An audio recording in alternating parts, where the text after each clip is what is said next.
过去美国是采用这种走私啊，就是从这个边境里面走私大量的中国的稀土。那中国大陆现在在走私这个部分啊，加强管制的很严，所以他在这个部分偷中国的东西就不容易了。是。那偷中国东西不容易以后呢，那你可以看到他法国的这个倒闭的工厂的原料也用完了，那他怎么办？当然不够了。因为中国大陆它限制了它的稀土哦，所以影响了接下来 F35它所需要的许多的元件。那这当中包括 F35的雷达需要的就是它的高功率的微波元件跟4伏电机，都是靠稀土的成分的。那现在中国大陆等于扣在手中嘛，让它没有办法拿到。那其实过去 F35还有这个战斧巡弋飞弹也是需要稀土，那个时候只能跟谁来买呢？就是法国一家破产工厂数十年前所留下来的山的这个废料，当时是说只能撑1年，那现在又碰到这样的状况，赖老师又怎么看？我觉得美国都用国家安全法的理由啊，对中国大陆很多限制嘛。那例如说啊，他对于中国的半导体啊，他就说这是国家安全法规定不能给中国，所以你可以看到这个啊，不管是工具机、光刻机什么都不准卖。啊，甚至先进的3奈米的都不准卖。那中国大陆也一样嘛，用国家安全的理由，所以对于重要的稀土都做管制。过去美国是采用这种走私啊，就是从这个边境里面走私大量的中国的稀土。那中国大陆现在在走私这个部分啊，加强管制的很严，所以他在这个部分偷中国的东西就不容易了。是。那偷中国东西不容易以后呢，那你可以看到他法国的这个倒闭的工厂的原料也用完了，那他怎么办？当然不够了。那但是大陆的这个稀土的出口只给你民间的企业，不给你军工企业，而民间的企业的稀土你必须要报，中国大陆要去核查，而且你的使用量配比都要提报。如果你不提报你的使用量、你的配比，而且中国还要看你的产品最后生产出来的有多少，是不是跟他给你的公斤是不是一样？而且是不是说你一次就能够拿到1年的？现在改用就是1个月、2个月给你，就是你这个月快用完了，你再来申请。那中国大陆就会去看你有没有合格的、合规的申请。美军跟英澳等的空军在这几天呢，就在内华达州完成了一个军演，这个是红旗军演，动员的人数其实也相当的多，达到了3000多名的这个官兵，还有100多架的一个战机。亮点我们等一下一起来看，这一次是结合了空中网络跟太空站的一个情境。好，特别看到亮点是扮演拿这个 F35哦，美军首次派出了 F35来扮演中国大陆的歼35，来挑战应对来自于大陆的歼20跟歼35的威胁。我们也来看到细节的部分，在这一次的盟军打击部队里面，主要是由美澳的 F35战机，还有英国的台风战机一起来做的演练，当中包括了关键基础设施，还有摧毁雷达跟防空系统等等。在这一场军演结束之后，我们来看到他们又有了美英澳的下一场军演，这个军演叫做竹鹰军演，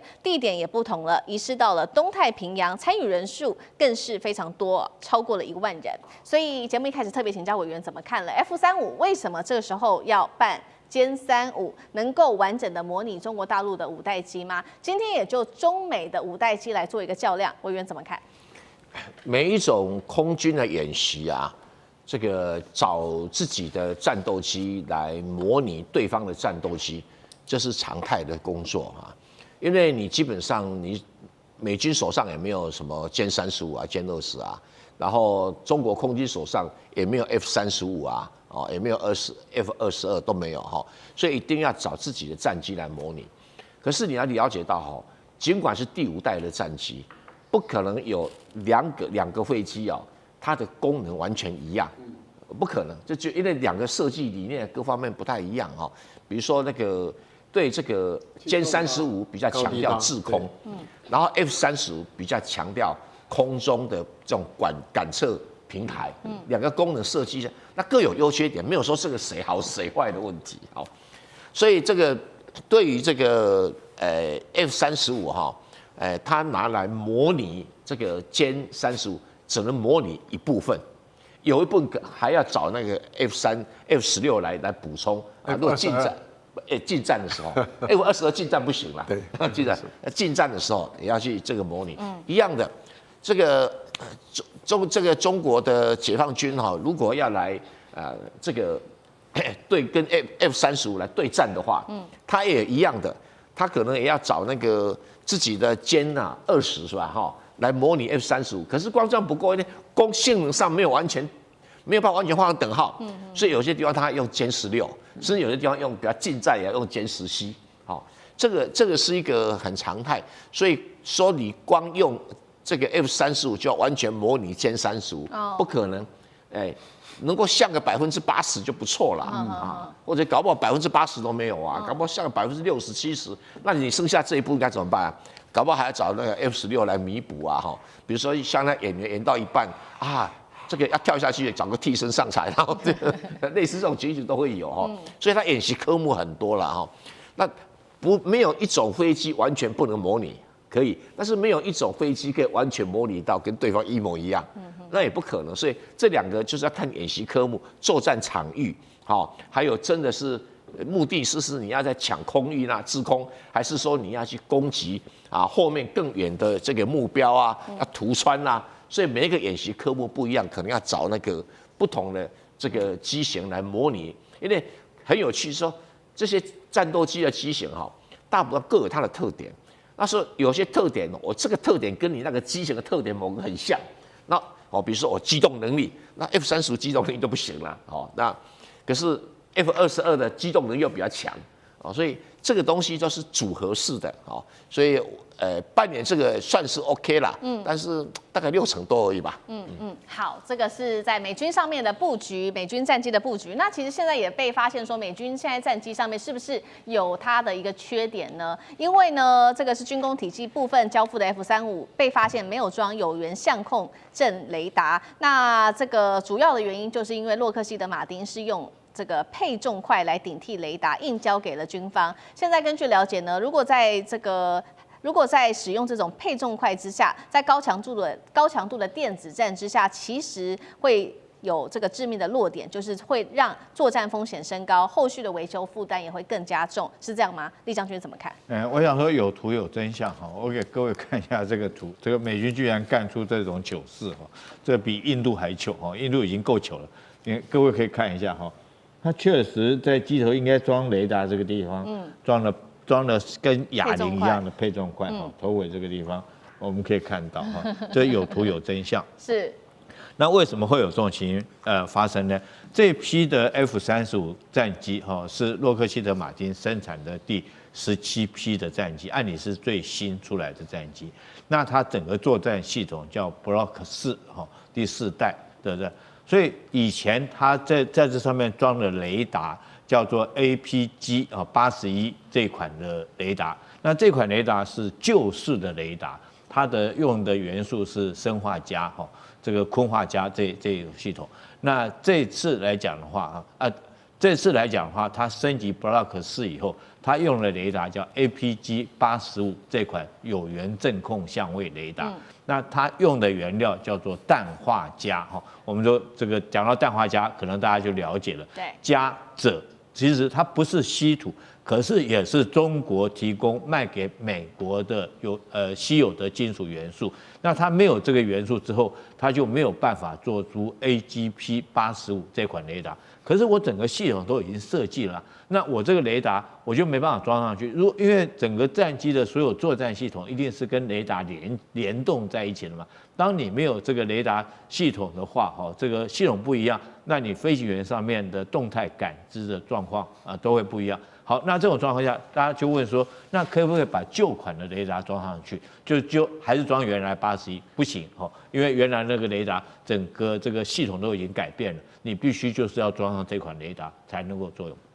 那为什么旧款雷达不能装上去以后，那你就空着嘛？为什么要装上配重块呢？我跟各位讲，你看飞机，我们现在的战机，你看到它起落架是前面一个轮子，后面2个轮子。那以前2次世界大战的时候，我们看到飞机什么样子？前面2个轮子，后面1个轮子。所以说飞机它的重量是有它的这种原理在里面。你如果说是配重不一样的话，那你起飞就会受到影响。所谓的这种头轻脚重哈，是，那你起飞的角度方向哈就会不一样。所以你那个地方你不要看了，一个雷达重量大概也有将近70公斤左右。如果说这70公斤的重量不对的话，你飞行的姿态、操作的方向就会不一样。所以我觉得这是美国不得已哈，必须让这个前面那边它没有雷达，它还是要卖。它还是要卖，它先装一个这个金属的配重比在上面，让飞机可以起飞操作。可是这种飞机是没办法作战的，那不是说是会降低作战风险，是完全不能作战。你想想看，一架战机上去在天空上面没有眼睛，它怎么打仗啊？它只能凭飞行员的眼睛去看了，没有雷达不就等于是没有眼睛吗？那这个飞行员自己本身的雷达，就算他是远视眼好了，就算给他戴个望远镜好了，他还是没办法作战的。所以目前我们看到美国军工确实是在这方面，因为跟中国之间搞这个贸易战哈，那更不要讲稀土了，光这个稀有金属氮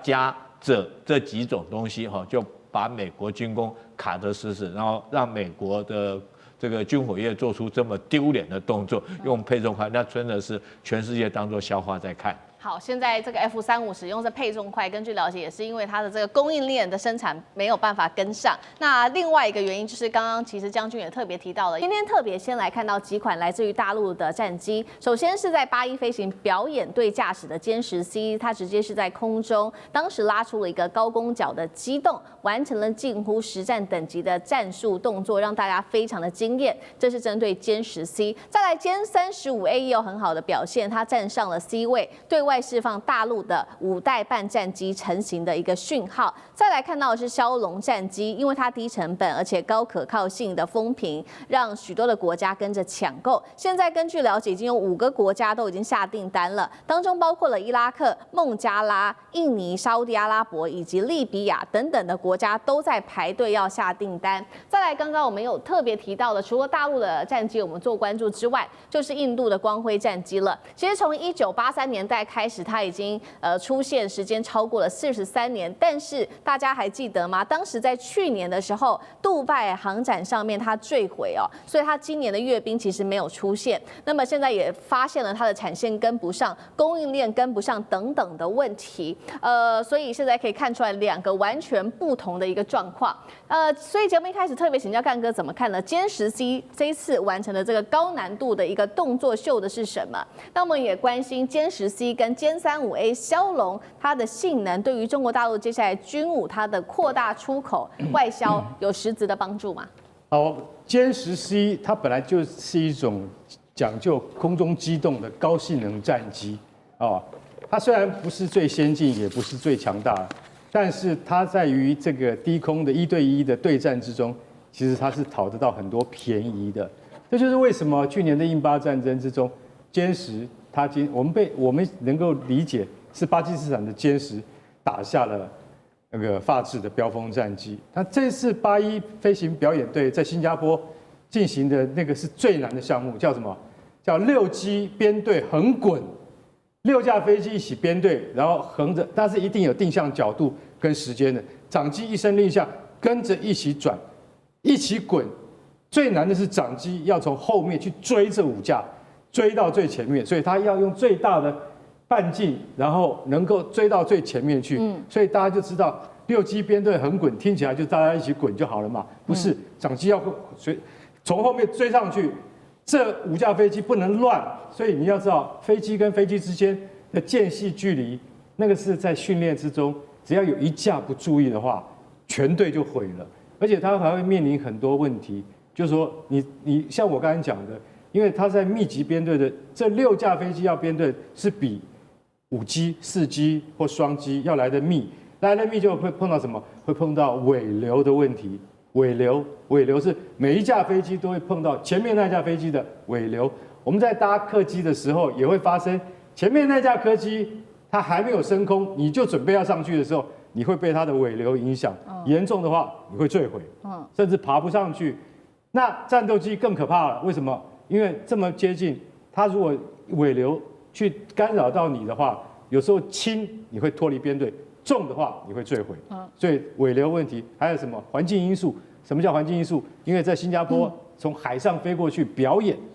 在海上的话，常常容易遭到阳光的折射，所以8E飞行队这次他们是面临很多技术上的困扰，还有什么低空风险，就是什么，你万一因为老实讲，你要表演就是低空了啦，它一旦出了任何问题的话，你改不出去，飞行员最常用的就是改不出去就是坠毁一途，所以大家就看到说这次8E飞行队会让人家觉得说做得很好的原因，就是因为说歼十它完美的表现了这次的行动，所以说我是觉得说歼十在这个方面说，其实老实讲一句，大概没有其他飞机能够做得比它更好了。好，这是歼十 C， 我们刚刚特别来做解析它的整体的战力。那我们也来看一下骁龙，因为骁龙刚刚讲了嘛，它最近卖得很好，5个国家都下了订单，但是它也有出现一些比较现实的问题，就是因为呢它是中巴联手一起研制的，那现在也出现的问题就是巴基斯坦自己的产线，它根本就是供应链跟不上需求，每年生产不到20架，那这个时候中国大陆会不会来出手帮忙提升它的生产力，也换取自己的地缘政治筹码？上志哥怎么看？好，骁龙战机当然众所皆知是包中国大陆跟巴基斯坦，那么协助巴基斯坦建立起了生产线。那么这时间其实是很早哈，那么最早第一架骁龙战机2003年就出现了，那正式在试飞是交机2007年。所以算都已经快20年前的部分的飞机了。那但是在这期间是这样子。虽然都知道是中国合作，但实际上你知道，一个战机之后要不断的改良、不断的优化，而这个部分来讲，其实还是巴基斯坦自己为主，因为中国大陆其实在那个时间点自己已经转向对于歼十战机系列的部分的研究跟改良了，就大家有各自的部分的路线，所以这当中虽然也有一些技术交流，但就生产线本身，北京当然还是有指导，主要是还是后面一些挂弹跟改良当中的一些电子相关的系统是有摄入，但生产线本身的部分，其实北京并不见得还有那么多的助力跟主导性。巴基斯坦很骄傲自己的枭龙战机跟自己的生产哈，而且20多年的经验了。要知道，其实枭龙战机主要为什么那么多受欢迎？仅价是小个斗王哇哈，基本造价就是3000万美金，然后配备好多所有相关的弹药跟电子系统当中，也大概才1亿美金而已哈。所以要知道，同等我们看先前的美国 F-16战机。这些都算是基本款啦，不是都是空对空的部分作战为主。F-16的话，基本款叫1.2亿美金呢，加上去就不知道更多了哈，所以才会受到那么大欢迎，而且它的空防表现各方面都不错。所以我觉得现在在这件事情上来讲，我觉得巴基斯坦的主导性是有的。虽然可能北京的意见，特别是一些电子作战，特别是如果要跟北斗卫星有所谓这种体系化作战当中相关的话，那当然跟北京有关。但是呢，我觉得北京现在对于骁龙当中的有点像是怎么说呢？代理销售商吗？就可以展现中国大陆的这些武器继续在科技研发当中展现在国际。但要知道，现在其实中国大陆也在卖自己的武器哦，所以市场上都有为竞争在。所以这里头也不尽然都是押宝在整个巴基斯坦的骁龙战机上，但这种灵活性或对所谓中国大陆武力，包括特别是现在在造空军的这个所谓的这个战机的实质能力上中来讲的话，骁龙反倒是另外一个该怎么比喻呢？杨紫吗？不能这样讲，还是很好表现得非常非常好。大家看到亲生的跟杨紫都一样优秀，都两方都可以选择。好，这个是中国大陆它在造自己的一个军事的整体的体系，并且也做了军事武器上面的外销。那我们刚刚也提到说，来看看印度的战机，同样它也是生产了超过40年的光辉战机。刚刚提到它的2个问题，除了说它在这个航展上面坠毁，杜拜航展上面坠毁之外，还有就是供应链跟不上。再来另外2个重点就是它的发动机还是得靠进口的，还有它的这个雷达也是得靠外包的。这就是为什么印度的国产战机常常有很多的问题吗？介大使怎么解读？其实印度这个光辉战机哈，它最有名的就是它不断的出事，然后呢，不断的出现状况。听到的负评比听到的正面评论几乎是100比0，没有听到它什么正评，全部负评。所以呢，我认为光辉战斗机是世界战斗机发展史上的一个非常典型、经典的失败案例。那所以呢，这个战机是1983年成立项目，搞到2001年才首飞，然后呢，进入到印度的这个空军的入列是2015年，可是印度空军当初开的定的是200架，到目前交货跟在使用不到40架。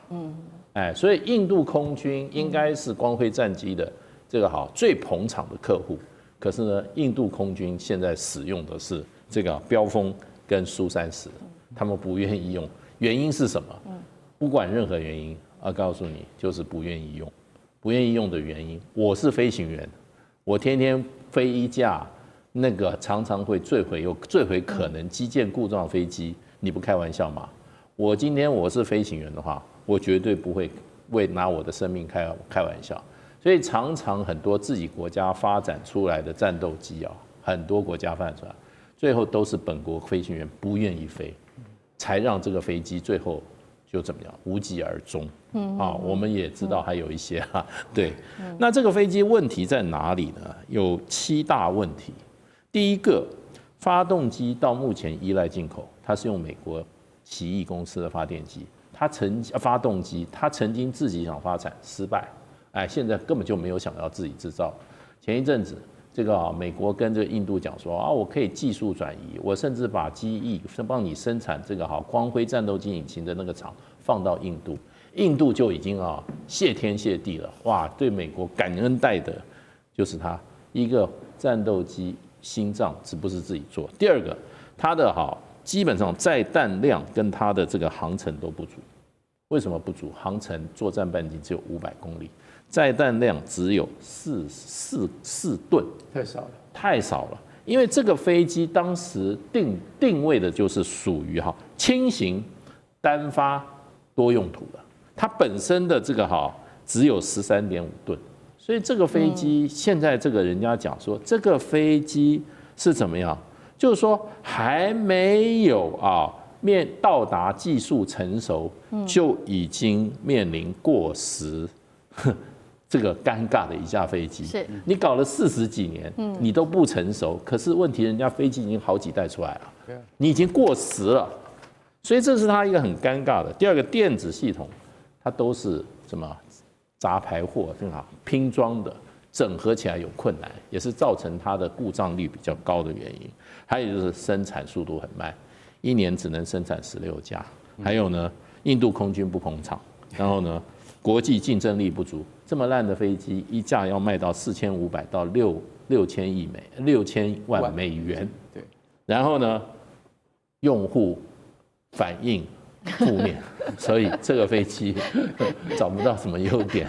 接下来我们要来关心到的是有关于军事武器高层现在刚刚聊到了解放军的高层震荡但是山东舰则是迎来的是它的歼35跟小飞盾的现身，今天一起的来做关心。好，来关心到的是近日传出的有关于山东舰现在进入在南海的一个海军基地的这个前船坞里面来进行维修的工作。不过呢，现在有一个是来自于中航工业沈阳所做的一个证实说，歼35的舰载机已经具备了它有弹滑兼容的能力，意思就是说呢，它能够在福建舰采用电磁弹射起飞，这是第一个。但第二个，它另外可以做的事情就是在山东舰上面滑跃板甲板上面来进行滑跃式的起飞。军事专家也这边特别做了一个分析，它可能就是在进行歼35隐身战机的适配性的一个改造。舰长如何看？首先你要知道，这个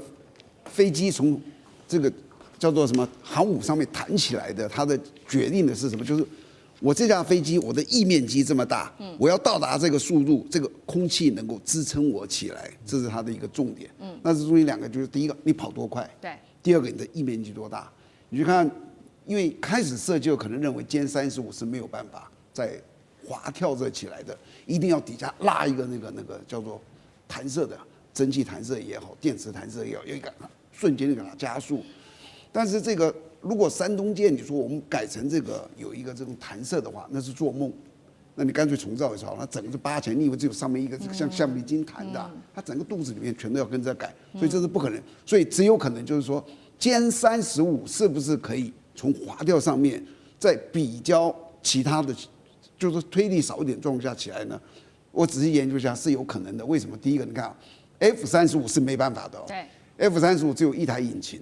歼35有2台引擎。那这个1台引擎是推力是19点几吨，这个2台是13到15吨。就这2个推力是大于它的，基本上可以，就是它可以瞬间冲，它可以冲到更快。第二个就是它的飞翼的面积啊，它的飞翼的面积哦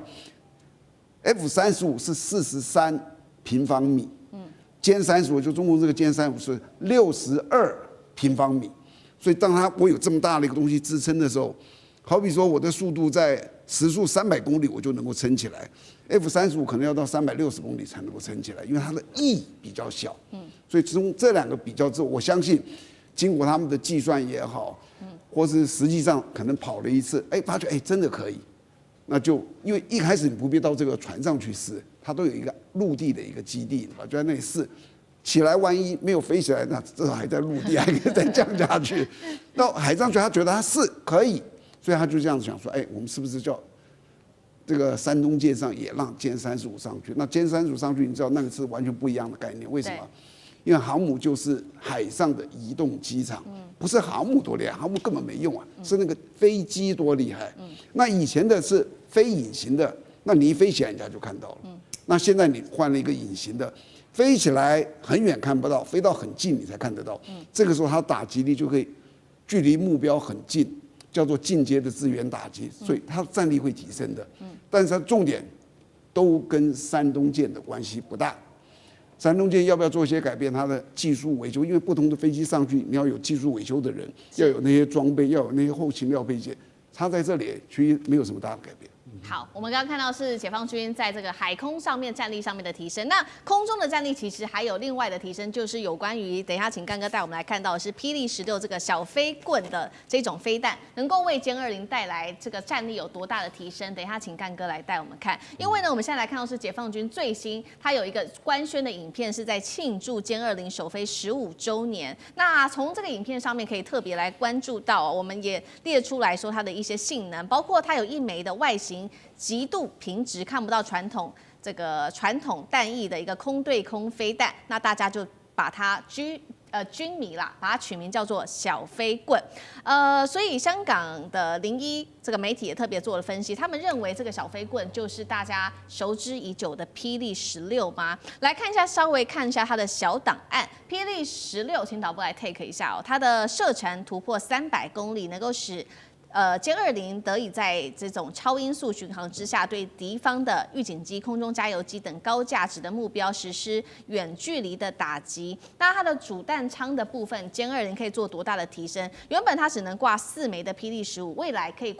达到6枚的霹雳16。干哥怎么看？好，你简单介绍一下，霹雳15就是把这个印度的标风战机打下来的工程，叫霹雳15。所以我们都知道说霹雳15很厉害，对不对？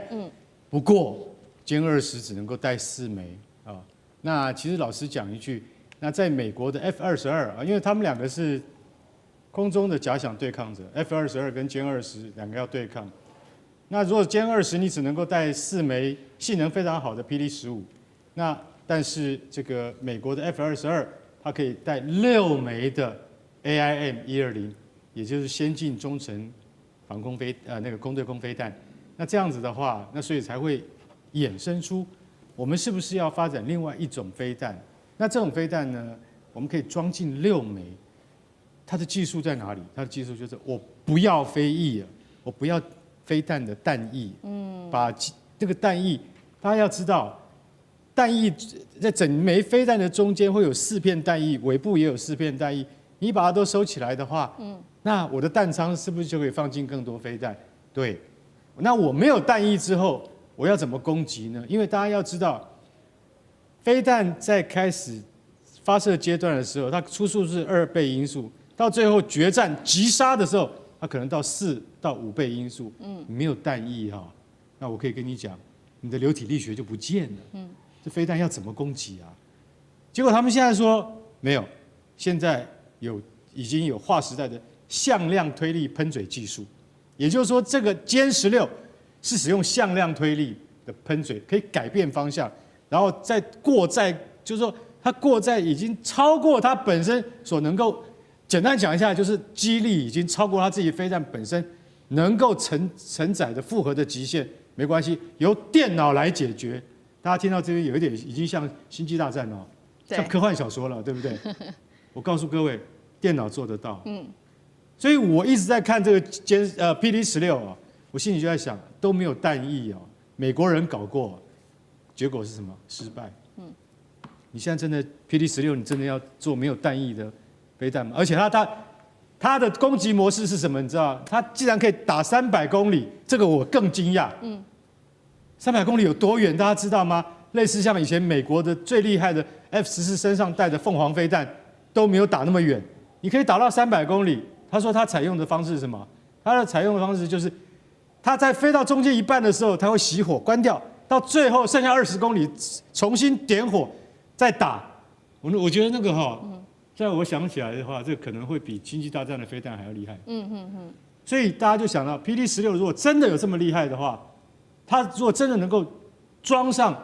歼20去进行空战的话，那 F-22你要小心了。可是我觉得有技术资料出来了，就等于是说这件事情也不是开玩笑的事情。就像你一直不相信有歼36、歼50，它真的飞在天上，我也不用告诉你，我也不用发布，就真的飞到成都的那个你的脑袋顶的时候，你是真的看到了，是一般老百姓发现的。所以你怎么能够不相信中国它有能力跟实力在很短的时间内发展出像小飞棍，也就是 PD-16这样的飞弹呢？不过我还是要回应一下刚刚舰长讲的，就是说你要把山东舰改成可以飞歼35我其实觉得说这个是在技术上面做不到，好吗？干脆造一艘新的还比较划算。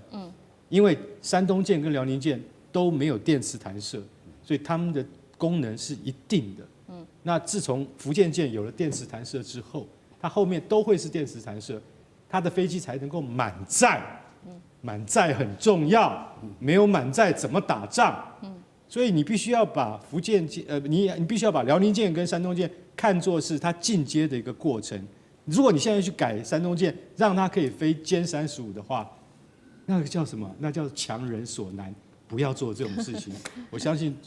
中共高层他也不会这样做，习近平也不会这样做。为什么？我造一艘新的船快得多。好，其实呢，美军这个要担心的，它的 F-22要担心的，除了刚刚干哥帮我们特别讲的有关于歼20加上霹雳16之外，其实呢，来自于美国媒体的最新报道说，他们真正要担心的，其实不是只是霹雳20，是双座版的，不只是歼20，还是双座版的歼20S 才对，因为它被赋予反介入区域拒止的能力，其中它的第2名的机组人员是可以负责这种高强度战争的指挥、控制、管理，甚至做无人机、有人机的协同作战，打击美军的航母。聂老师怎么看？哇，这个太精彩了！我跟各位报告一下，小时候喜欢玩军，你知道歼20不是歼20，是歼20S。我先讲一下刚刚我们都知道5代战机，美国2种，这边这个中国大概2种，很巧。当然这个有点仿效了 F-35对歼35，好，我们不谈这个。那歼20有所谓的 F-22，大家也知道，都是5代战机。歼 F-22有没有双座？没有，曾经想做双座，叫 F-22B，没有成功。他们讲有3个原因。他们在设计第一船之后 ，F-22说，空间设限，空间设计好像不太好做。这是第一个考量。第二个说，哎呀，隐身的考量，一旦做大了，可能没办法隐身。第3个更扯，叫做技术的隐忧。第一个有考虑他们技术要做，那还有一个是2个人以后的配合的技术有问题就否决掉。中国做到20S 是双座直立式。我跟你讲我们在财经里面教1+1大于5，我们讲并购嘛2个人合在一起，一个夫妻娶一个先生娶一个太太，生下3个孩子就是5个，1+1大于5，2个人在一起绝对大于5，你知道为什么？第一个非常清楚，第一个很重要，他如果是单座，他有单座的设计，单座比较小，就是他做空优还有快速拦截，一个人反应够快，引力够好就好。双座不一样，第一个它非常重要，而且中国是第一次做到的双座的这种所谓的隐身战机，它可以打电子战。第一个人开飞机精准，他就是照他的这个技术。第二个跟他做充分配合，就像都丢原子弹，当时也要是2个人第一个到点的时候，第二个要去分析，要去检测它的最好的地点。他重点要做什么？要做电子战。这电子战它要控制怎么样？现在都是网络控制。他在飞机上要控制无人机，你开飞机的人不可能在这时候控制，他要控制无人机，就像刚刚讲的这个有人无人的双战。这时候呢，可以做到什么？就是精准打击，这个非常精准，而且讲不好，因为什么1+1大于5？因为它一架飞机就控制了好几个无人机，不就超过5个以上？所以这样子会造成美国未来在 F-22真的凌空的时候，你会发觉很危险，因为它是双人，他一个人在飞，另外一个人靠人有第二个，他可以用精准打击，甚至控制旁边的无人机，他对地对海都可以达到他所要达到的精准打击的效果。那你觉得美国会有很大的威胁？我觉得这绝对是会的。接下来看到是6代机现在大乱斗，今天要来特别关心到的是中国大陆的歼36加速成型，美国的6代机现在陷入难产，日本也要做6代机，它的这个计划 GCAP 的电战也崛起，东亚空战格局全面改写吗？今天一起来做关心，赶快来看到2025年大陆确实我们看到它的6代机，不管是歼36、歼50是横空出世之后震撼了全球，结果没有想到1年过去，成飞的歼36现在已经冲出了3款的原型机，而且甚至有第3款的这一种原型机的一个试飞画面，现在在网络上面传出来，被解读是研发速度远远的超乎了想象。我们看到军事专家怎么形容，他认为这是大陆2025年的圣诞节大惊喜。那么我们也看到说，这个3架的原型机之间的结构其实有明显的差异，尤其今天要观察到的就是它的第3架的原型机没有了2架，前面2架有了这个叫做空速管的装置。所以要请教厉将军怎么看有关于第3架跟前面2架的差异，还有这个空速管消失代表什么样的意义？歼36会提前成军吗？将军怎么看？这确实这个研发的速度真的是超乎预期之外哈。大家要记得，去年年底的时候，这个歼36才第一次试飞，第1架原型机试飞，到现在为止才不到1年的时间，已经第3架原型机在试飞了哈。那我先说明一下，歼36它现在名称已经取了，在歼10它叫做什么呢？它叫猛龙战机哈，歼20它叫威龙战机。你知道歼36现在取个什么名字吗？叫做很斯文哈，很文艺，叫做文谣哈，文章的文，谣它是一个鱼字旁啊，在一个用手摇机的摇的那旁边文谣，它是取自《山海经》里面哈，鱼生鸟翼的这种神兽哈，叫尧文尧。那为什么这个从以前龙系列改成尧系列呢？哈，我觉得很明显的，它就是从第5代机跃进到第6代机，等于4代的跃进，所以它用一个新的这种尧来代替，那也凸显出中国文化的元素在里面。那第1代机的时候，第一代这个歼36跟第2代差别很明显哈，主要有3个地方有差别。第一个是进气口原来的是倒3角进气口，那它这个进气口第2代的时候将它改成就是无分流超音速的这个进气道哈，那可以增加它的引伸的效能。第2个差别在尾翼那个地方，尾翼原来是直接一个喷口而已，但是第二款原型机哈，它是可以2D，也就是它可以上下改变，可以增加它的机动性。那第3个改变哈，就是它的这种起落架有改变，起落架原来是前后并列的哈，前面那个轮子后面一个并列，改成这个双排并列的第2代，那当然可以增加它弹舱的容量。它试完之后，可能这1代跟第1款跟第2台。大概它各有优缺点，那它研究之后试飞之后取其这个优点，然后做出来现在第3架。那第3架很明显的最大的一个明显的改变就是取消了空速管。那取消空速管当然是在试飞的时候，你要让飞行员他能够知道飞机的速度，然后来有利于飞行员操控掌握飞机。他现在将它取消，我觉得很快的，它就是要进入量产了，就大概就已经试飞。各项的数据都已经出来，开始要进入量产阶段才是这方面的改变。所以说，这个中国大陆他们这种战机的研发速度你不得不佩服。还1年的时间，这个同一款战机就已经有3种的原型版出现那速度真的是非常的快。好，那另外一方面，美国的6代机则是目前为止看不到太多的新进展。中美之间在第6代战机的研发上，这个接下来会越差越大吗？赖老师怎么看？这个已经是一个不同档次的一个差距了啊。过去大陆的这个先进武器的一个发展是追踪跟监就跟着你的前面的走。所以当时美国有 F-22的时候，中国大陆就在研发这个歼20美国在研发这个F-35的时候，中国在研发歼35，类似这样的一种追的一个方式。那所以我们就会发现说，哎，过去我有个老师，你在前面跑，我在后面跟。但是6代战机是划时代的意义。为什么划时代的意义？美国现在才要立案，原型机都没有，对，然后那个图纸都还不清楚，然后就一个这个 PPT 的一个示意图，但是美国未来的6代机会是什么样都还不知道，但中国大陆6代机已经飞给你看了，这代表什么？完全是创新的了。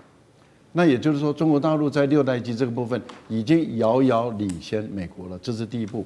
可是第二个，它又有一个意义，是因为中国大陆的一个武器发展有一个原则，这个原则是铁律。铁律就是量产一代，研发一代，然后预研一代。我们看到现在正在量产这个歼20、歼35，正在量产中，所以它的量产的速度很快。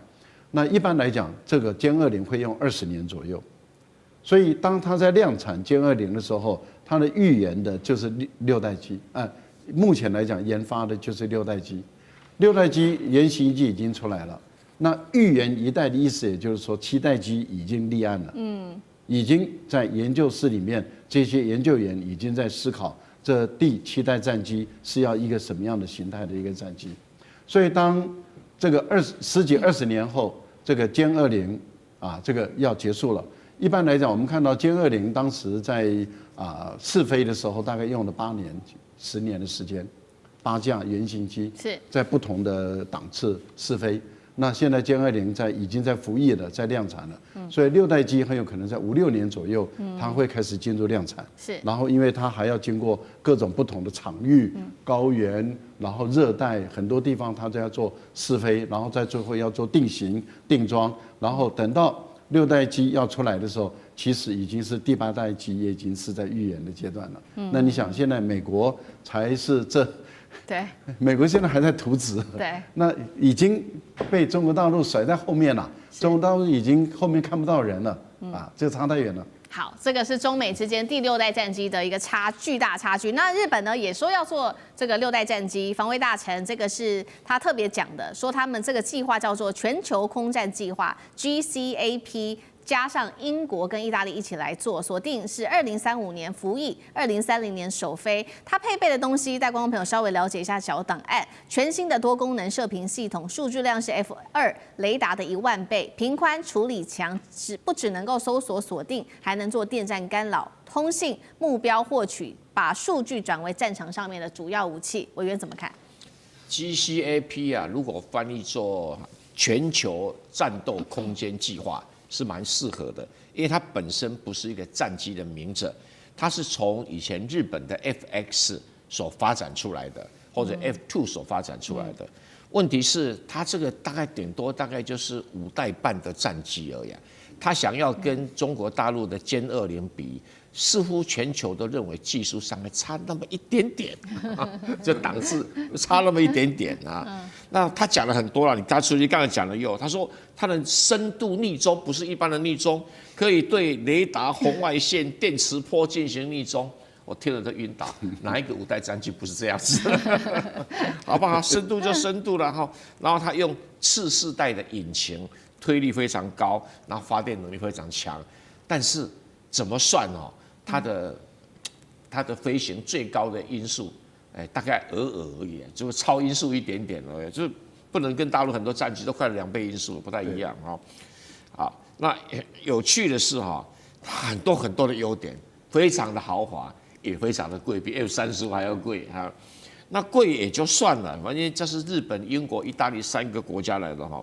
它现在已经被确定有几个很大的缺点，它没有办法应付东风21D 跟东风26饱和攻击，没办法，无法生存力很低，因为它不是它是5代战机逆中的，可是它不是空中的王者，它不是，它是空中的指挥官，这2个性质是不一样，因为它的电子设备很多，所以在上面一架飞机可以指挥很多的僚机，但是自己参与战斗，它的操纵性能就被比下去了，就被大陆歼20比下去了哈。